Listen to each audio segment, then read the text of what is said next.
శ్రీకాళహస్తిపట్నంలో కూటమి ప్రభుత్వం 2 సంవత్సరాలు పూర్తయిన సందర్భంగా భారీ ఎత్తున కూటమి నాయకులు సమావేశం నిర్వహించారు. ఈ కార్యక్రమానికి మాజీ కేంద్ర మంత్రి పనబాక లక్ష్మి, స్థానిక ఎమ్మెల్యే బొజ్జల వెంకట సుధీర్ రెడ్డి, బీజేపీ రాష్ట్ర ఉపాధ్యక్షులు కోలా ఆనంద్, కూటమి నాయకులు పెద్ద ఎత్తున కార్యక్రమానికి హాజరయ్యారు.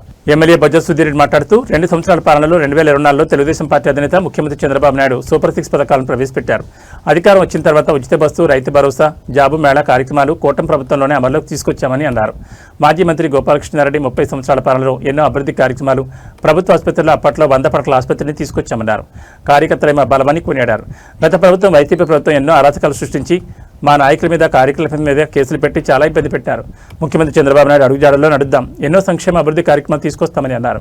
ఈ కార్యక్రమంలో మాజీ కేంద్ర మంత్రి Panabaka Lakshmi, Tirupati TUDA chairman Dhanush Diwakar Reddy, Yadav corporation chairman Narasimha Yadav, BJP రాష్ట్ర ఉపాధ్యక్షులు Kola Anand, Janasena party Devasthan chairman Kotte Saiprasad, Telugu Desam party రాష్ట్ర కార్యదర్శి దశరథాచారి, చలపతి నాయుడు, మురళీనాయుడు, విజయ్ కంఠ రమేష్, ఉమేష్ రావు, కాసారం రమేష్, వజ్రాల కిషోర్, ఖాదర్ అహ్మద్ తదితరులు పాల్గొన్నారు.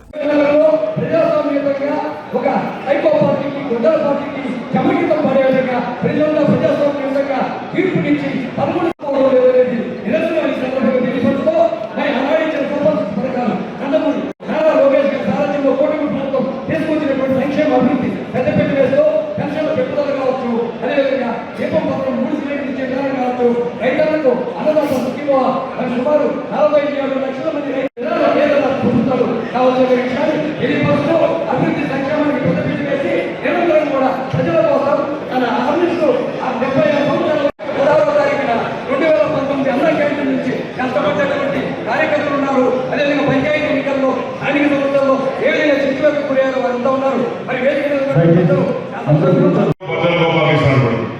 అంటే బొజ్జల గోపాలకృష్ణారెడ్డి గారు ఏ రకంగా పనిచేసినాడు, ఏ రకంగా అభివృద్ధి చేసినాడు, ప్రతి ఒక్కరు కూడా నన్ను ఆ మహానుభావుడితో కంపేర్ చేస్తున్నప్పుడు మాకు ఒళ్ళు భయం వేసేది.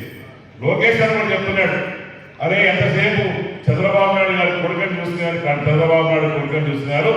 ఈ రోజు కష్టపడి పాదయాత్ర చేసి అడుగడుగు వేసి నేనున్నానని చెప్పి ప్రతి కార్యకర్త ధైర్యం చెప్పి ముందుకు పోయి కేసులు పెట్టించుకొని కొట్టించుకొని జైళ్ళకు పోయి ఆ రోజు చంద్రబాబు నాయుడు గారిని జైలు చేసిన తర్వాత ఈ రోజు నాకు ఆనందం ఉంది.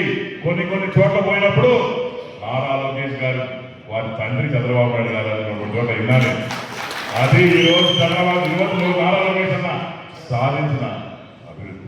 అట్లనే కాళహస్తిలో ఈరోజు మొన్నటికి మొన్న ఒక వ్యక్తి వచ్చాడు. ఏదో నాకు తనకి గుర్తురాలే కానీ మాటల్లో నేను ఎమ్మెల్యేగా ఈరోజు మీ ముందర నిలబడి మాట్లాడుతున్నానంటే ఈరోజు ఈ కూటమి ప్రజలు, కూటమి సభ్యులు అందరూ పెట్టిన భిక్ష అని చెప్పి ఈరోజు తెలియజేస్తున్నాను. 5 సంవత్సరాల్లో గడిచిన 5 సంవత్సరాల్లో ఏ రకంగా ఇబ్బంది పడ్డారు చూసాం. కేసులు పెట్టారు, కొట్టినారు, ఉన్న ఆస్తులు లాక్కున్నారు. కానీ మన కూటమి నాయకులు ఎక్కడ కూడా తగ్గకుండా తగ్గేదే లేదన్నట్టు ఎన్ని కేసులు పెడితే నా 10 కేసులు పెట్టినా 11వ కేసు ఎక్కడ పెట్టించుకోవాలని కింద మీద పడి కష్టపడి ఈరోజు తెలుగుదేశం పార్టీ, అలానే భారతీయ జనతా పార్టీ, అలానే మన కూటమిలో ఉన్న భాగస్వామ్య పవన్ పార్టీ, మన జనసేన పార్టీ అందరూ కలిసి ఈ రోజు బ్రహ్మాండంగా ఈరోజు నారా చంద్రబాబు నాయుడు గారిని ముఖ్యమంత్రి చేస్తున్నామంటే అది కేవలం కార్యకర్తలు కష్టమే, కార్యకర్తలు పెట్టిన భిక్ష. దేశం ఏ రకమైన అభివృద్ధిగా ముందుకు పోతా ఉంది.